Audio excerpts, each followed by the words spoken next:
پیارے ویورز السلام علیکم، کیسے ہیں آپ لوگ؟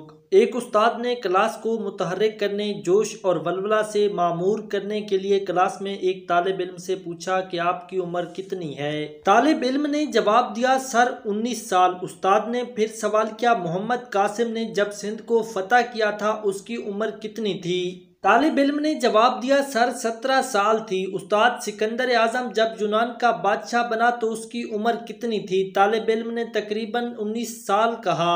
استاد نے کہا رسول اللہ صلی اللہ علیہ وآلہ وسلم نے جھوٹے نبی مسلمہ بن کذاب کی سرکوبی کے لیے جو لشکر ترتیب دیا تھا اس کے سپہ سالار اسامہ بن زید کی عمر کیا تھی؟ تو اس سوال پر طالب علم نے جواب دیا 17 یا 19 سال۔ استاد نے تنزیہ نظروں سے کلاس کی جانب دیکھا اور سوال کیا تمہاری عمر کتنی ہے اور تم نے اب تک کیا کیا ہے؟ طالب علم نے اعتماد سے جواب دیا استاد محترم محمد بن قاسم کی عسکری تربیت حجاج بن یوسف جیسے سپہ سالار نے کی تھی۔ سکندر اعظم ارسطو فلسفی کا شاگرد تھا اور اسامہ بن زید نے خیر البشر حضرت محمد صلی اللہ علیہ وآلہ وسلم کے زیر سایہ تربیت پائی تھی۔ محترم مجھے بھی اچھے استاد دے دیں اور اچھی تربیت دے کر اچھا کردار لے لیں۔ درخت اپنے پھل سے پہچانا جاتا ہے۔ پیارے ویورز، یہ تھی ہماری آج کی چھوٹی سی ویڈیو۔ امید کرتے ہیں کہ آپ سب کو پسند آئی ہوگی۔ ویڈیو اچھی لگی ہے تو ویڈیو کو لائک اور چینل کو سبسکرائب کر لیجئے مزید اچھی کہانیاں دیکھنے کے لیے۔ اللہ حافظ۔